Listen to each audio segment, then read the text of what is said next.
I told y'all I was about to pull up with a celebratory wig in my last video. If you haven't seen it, then you can watch it here. Check it out. I talk about how my Sweet Dicks episode came into existence. Okay, my name is Kimmy Coleman, your favorite Jamerican New Yorker. I'm back with another video, and this week, as promised, I am giving you the katakana video. I did the hiragana one before, which you can check out here, and so this week I'm going to be giving you the katakana. As I love to reiterate in my Japanese journey videos, I am not a Japanese teacher. I am just somebody that you can learn Japanese with. It's not an easy language, especially going from English into Japanese. So I'm out here in these streets struggling with you to learn this language so that one day I can go to Japan and just be an American and not a Black woman that is always in danger in America. Okay, let's go to the whiteboard. Here we are at the whiteboard. In the hiragana video, I let you guys know that there is a system to writing these characters, which is something I did not know when I was starting out, so I'm trying to put y'all on so you don't make the same mistakes that I did. We're gonna start again with the vowels. My katakana needs practice. The hiragana, I got it down pat, but katakana, whew, Chile. So we're practicing together as usual. Ah, so like this, and then that.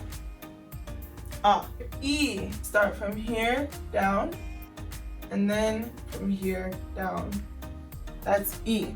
U, first, this, and then you put them together and bring it down. And this, then this one is longer. So it looks like an I, but it's eh. Oh, it's very complicated, but finna do it together. It's here first, then here, and then here. O. A, I, U, E, O.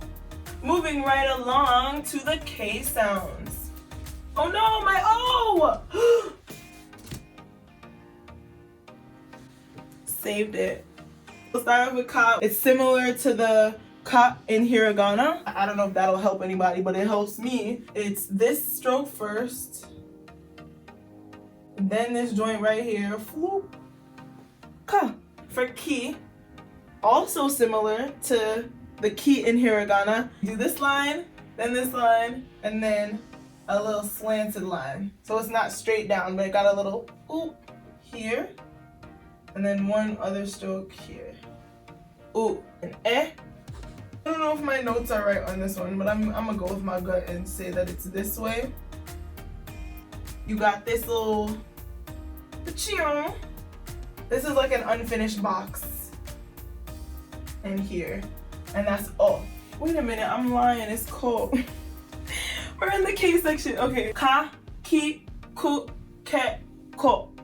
S sounds. Start off with the sa, and that starts with this first line going across, then a little short line like this, and then a long line like this. Sa, she, here, here, and here. Now this is how you know that it's important the direction that you write the letters in. Like she and su look so similar in katakana. They both look like a sideways smiley face.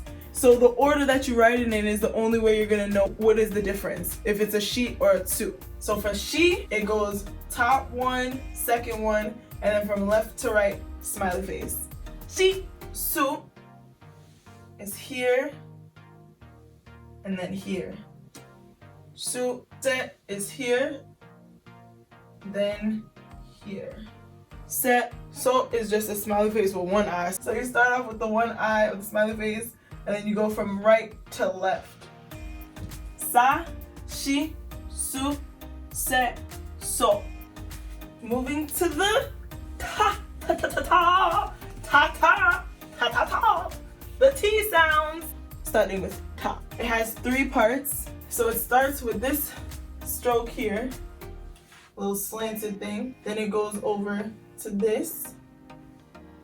There's a lot of that in katakana. Now that I'm writing it out, I notice it. And then here. So it's like a fancy 7. Chi. You start from right to left with the first stroke, then left to right with the second one, and then you do a little J. Chi. Moving on to Tsu. So this is where it gets tricky between Chi and Tsu. They beefing. Who's got the smiley or smiley face? We'll never know. Yes, you will. I'm gonna tell you. Between Chi and Tsu, real quick. Chi,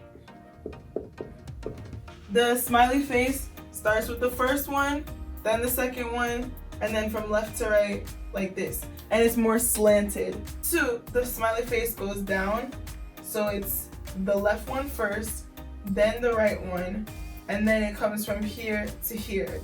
And it's given more of like a little side smirk. Tsu, it's like I'm out here. Tsu, nothing crazy. So that's the difference. I know it's like when you first see them, it's like, okay, honestly, what's the real difference? But as you practice, you'll start to see it, especially if you practice writing them.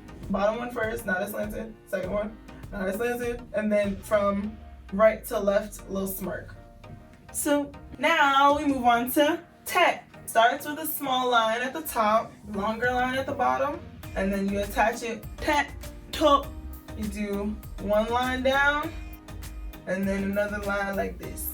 To. Put it all together, we have ta, tsu, te, to. Don't forget that's tsu, not just two. There's a little S up in there for spice. That's what the S stands for. Don't quote me, just made that up. Now we move on to the end sounds. Oh no, my jacket, my blazer. Starts off with a line going across, then one going down like this. It looks like a T, but it's not. It's not. Ni is great because this is just two in Japanese. 2 lines, one here, one down here. Ni, nu, another one of these little hook, this in the middle. Looks like another fancy 7. Ne got a whole lot going on for her. Ne is out here with accoutrements. So it has 4 strokes. So first you do the one from the top to bottom here. You do one here, another one of these hooky ones, and then one here, and then one here. Ne. Completely the opposite with no. It's completely simplified. No is literally just this. No. So we have na, ni, nu, ne, no. Yes. To H sounds, ha is really simple. It's just this and then that. Like a little volcano. Ha. For heat, it starts out with a stroke going out and then one coming down here. Heat. Hu. Also very simple. It's 1 stroke. It's just this. Hu. For he, it's the same exact one in hiragana as in katakana. This little mountain. Moving on to ho. She got a complicated order. Ho starts off with this one, this, left, right. Ho, ha, he, hu, he, ho. Moving on to the M sounds. Start out with another one of these little hook ones. They remind me of sharks. Then you hit them with this at the end. So cut the shark off. Ma, for me, it's just 3 lines. Me, 3. That's how you can remember it. 1, 2, 3. I don't know if there's any difference in the length, but I didn't write it in that way. I just have it like this. 1 here. This is 1 stroke. Mu. For me, it's easy to remember because it's just an X. Me, mo is 1 line here, then a longer line, and then one that goes down like that. For the M's, you have ma, mi, mu, me, mo. Let's move on to the Y sounds.